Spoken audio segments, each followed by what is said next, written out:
कुसंस्कार, जिन कार्यों से जीवन पतित हो जाता है उन कार्यों को करने की भावना कुसंस्कार कहलाती है। खोटे संस्कार, जिनको लोक में पाप, व्यसन, बुरी आदत या लत आदि के नाम से जाना जाता है, वे सब कुसंस्कार कहलाते हैं। जुआ खेलना, शराब पीना, मांस खाना, परस्त्री सेवन करना, वेश्यागमन, शिकार खेलना आदि, अपनी आजीविका का साधन ही चोरी को बनाना, पाउच गुटखा खाना इत्यादि शारीरिक मानसिक स्वास्थ्य बिगाड़ने वाली, अनावश्यक अपव्यय अर्थात आर्थिक व्यय कराने वाली तथा आत्मिक पतन करने वाली खोटी आदतें ही कुसंस्कार कहलाती हैं। कुसंस्कारों से जीव नरक त्रियंच गति को प्राप्त होता है। कुसंस्कारों के कारण धन का नाश, शारीरिक अस्वस्थता, पापों का बंध एवं लोक निंदा होती है। फिर भी सही दिशा में पुरुषार्थ करने पर इन कुसंस्कारों को तोड़कर भविष्य सुधारा जा सकता है। कुसंस्कारों से ग्रसित व्यक्ति को श्रेष्ठ संस्कारों से संस्कारित करना यद्यपि बहुत कठिन है, फिर भी असंभव नहीं, क्योंकि जिस प्रकार गर्म पानी को भी उसके चारों तरफ से अग्नि को हटाकर शीतल पदार्थों के संपर्क में रखकर अर्थात गीली फट्टी ठंडी हवा आदि के पास रखकर पुनः उसके शीतल स्वभाव को प्राप्त किया जा सकता है, उसी प्रकार कुसंस्कारित व्यक्ति को भी कुसंस्कारों की कारणभूत कुसंगति, कुसाहित्य पठन आदि से हटाकर और श्रेष्ठ संस्कारों के कारणभूत सत्संगति, शिक्षापद, सत्साहित्य का अध्ययन, संतों का समागम आदि को मिलाकर सुसंस्कृत किया जा सकता है और स्वयं भी सुसंस्कृत बना जा सकता है। अंगुलीमाल में विवेक का अंकुर। वाल्मीकि नाम का एक छोटा बच्चा कुसंगति के कारण यौवन अवस्था में प्रवेश करते करते ही एक बड़ा डाकू बन गया। उसने धनाढ्यों के घरों में डाके डाल डालकर अटूट संपत्ति अर्जित की और एक भयंकर जंगल में रहने लगा। वह उस जंगल में जो भी राहगीर आता उसे लूट लेता था तथा उसकी एक उंगली काटकर माला में पिरोकर पहनता था, इसलिए उसका नाम अंगुलीमाल पड़ गया। एक दिन एक संत उसके शिक्षा देने का उद्देश्य लेकर उस जंगल में पहुँचे। अंगुलीमाल ने संत से धन मांगा।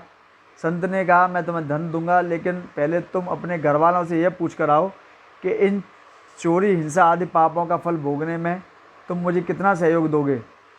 माता पिता, भाई बहन, बच्चे आदि ने एक स्वर में मना कर दिया कि हम इसके फल भोगने में कुछ भी सहयोग नहीं देंगे। हमने आपसे कब कहा कि आप चोरी करके या कोई पाप करके धन लाओ। अंगुलीमाल को पूरी बात समझ में आ गई। वह दौड़ता दौड़ता संत के पास आया और चरणों में आ गिर पड़ा। उसने संत के चरणों में पापों का त्याग करके जीवन को ही परिवर्तित कर लिया। कुसंस्कारित व्यक्ति का भी सत्संगति को प्राप्त कर श्रेष्ठ संस्कारों से संस्कारित होने का यह श्रेष्ठ उदाहरण है। ऐसे अनेक दृष्टांत इतिहास में भी और वर्तमान में भी दिखाई देते हैं, जिन्होंने सत्साहित्य पढ़कर अथवा श्रेष्ठ संतों की सज्जनों की संगति प्राप्त कर अपने कौड़ी जैसे जीवन को हीरे के समान अमूल्य बना लिया। जिस प्रकार दूध पौष्टिक और पवित्र होता है, लेकिन खटाई, राख, जहर आदि पदार्थों का संसर्ग प्राप्त करके फट जाता है, अपवित्र पदार्थों का संसर्ग प्राप्त करके अपवित्र एवं धूल आदि के संसर्ग से स्वादहीन हो जाता है, और अमूल्य हीरा भी यदि खटमल का खून लग जाए तो टूट जाता है, चकनाचूर हो जाता है। उसी प्रकार मनुष्य जन्म से कभी कुसंस्कारों से युक्त नहीं होता।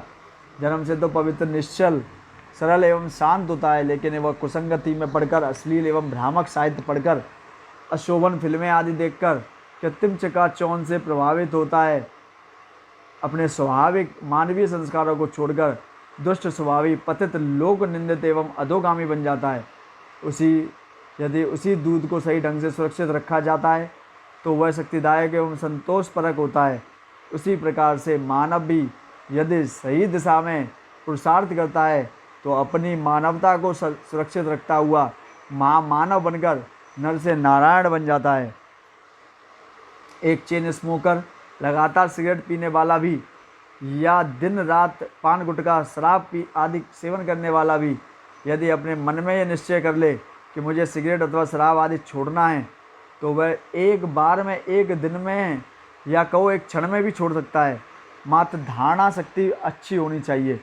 साथ ही शराब की दुकान, शराब पीने के विचार, पूर्व में पी गई शराब संबंधी स्मृतियाँ आदि मन में उत्पन्न न हों, तो यदि धारणा शक्ति भी अच्छी है लेकिन शराबी की संगति आदि नहीं छोड़ता तो वह कुछ ही दिनों में पुनः शराब पीने लग जाएगा। इसमें कोई संदेह नहीं है। हमारे पुराण ग्रंथों में ऐसे सैकड़ों चरित्रों से भरे पड़े हैं, जिसमें पापी से परमात्मा, नीच से नारायण, कंकर से शंकर, भक्त से भगवान और अंजन से निरंजन हो गए। ऐसे ही एक बच्चा जब वह 11-12 वर्ष का था तब होटल में बैठकर हमेशा जलेबी खाता था। माता पिता आदि के मना करने पर भी कुछ ध्यान नहीं देता था। वही एक दिन जलेबी खाते खाते संत की उपकारी वाणी सुनता है और सबसे कठोर दिगंबर जैन साधु के मार्ग पर बढ़ जाता है और एक प्रभावक संत बन जाता है। उसी प्रकार एक और लड़का जो 18-20 वर्ष का होगा, उसने अपनी इतनी सी उम्र में ही कुसंस्कारों का पोषण करके गुंडे बदमाश की उपाधि हासिल कर ली थी। अर्थात उसने बचपन से ही कुसंगति को में पढ़कर सभी पाप करना प्रारंभ कर दिया था। यहाँ तक कि वह कुंवारी ही नहीं, विवाहितों को छेड़ने में भी नहीं चूकता था। उसकी इन हरकतों से परेशान होकर माता पिता ने उसके ननिहाल भेज दिया, वहीं उसका एडमिशन करवा दिया। एक दिन उसने ननिहाल में एक संत का आगमन हुआ और जो तीर्थ वंदना के लिए जा रहे थे। उसके साथ 30-35 बाल ब्रह्मचारिणी बहनें भी थीं। जब उस लड़के ने सुना कि संत के साथ बाल ब्रह्मचारियाँ भी हैं जो संसार शरीर भोगों से विरक्त हैं, तो वह उनको छेड़ने के उद्देश्य से वहाँ पहुँच जाता है। लेकिन उनको देखकर और वहाँ के सौम्य शांत विरक्त वातावरण को देखकर वह खुद वैरागी होकर संत बन जाता है। यह है वातावरण का संगति का प्रभाव। जब तक व्यक्ति में कुसंस्कार रहते हैं तब तक वह कभी सुख शांति पूर्वक जीवन न स्वयं जी सकता है और ना ही दूसरों को जीने दे सकता है। अतः पुरुषार्थ पूर्वक कुसंस्कारों को तोड़कर सुसंस्कारित होकर अपूर्व भाव को सफल बनाना चाहिए। कुसंस्कारी की अपेक्षा असंस्कारी अच्छा है, क्योंकि असंस्कारी को सुसंस्कारी करने में न श्रम लगता है न समय लगता है। कुसंस्कारी को सुसंस्कारित करने में की तुलना में बहुत ज़्यादा श्रम और समय बहुत लगता है, क्योंकि उसके कुसंस्कारों को पहले नष्ट करने में श्रम और समय लगाना आवश्यक होता है। सत साहित्य की आवश्यकता। सत्संगति के समान सत साहित्य भी व्यक्ति के जीवन के परिवर्तित करने में समर्थ है। व्यक्ति में यदि सत साहित्य पढ़ने की आदत रुचि हो तो कभी जीवन से ऊब नहीं सकता। वह जीवन से हार कभी आत्महत्या का विचार नहीं कर सकता, क्योंकि सत साहित्य पढ़ने से समस्याओं का समाधान सहज रूप से मिल जाता है। भगवान मुँह से बोलकर कुछ नहीं कहते। गुरुओं का समागम हमेशा हमेशा नहीं मिलता, लेकिन सत साहित्य एक ऐसी चीज़ है जो दिन रात मार्गदर्शन देने में समर्थ होती है। मूड कितना ही खराब हो, मन नहीं लग रहा हो, वेदना सहन नहीं हो रही हो, समय बीत नहीं रहा हो, कोई भारी तनाव महसूस हो रहा हो, तो अच्छा साहित्य पढ़ने बैठ जाओ, सब बातें समाप्त हो जाएंगी। मन उन महापुरुषों के जीवन की ऊंचाइयों के बारे में विचार करते करते उनके जीवन से अपने जीवन की तुलना करते हुए वैसा बनने का विकल्प खोजने लगेगा। मन को कोई नई दिशा मिल जाएगी और मन स्वयं अपने आप को हल्का अनुभव करने लगेगा।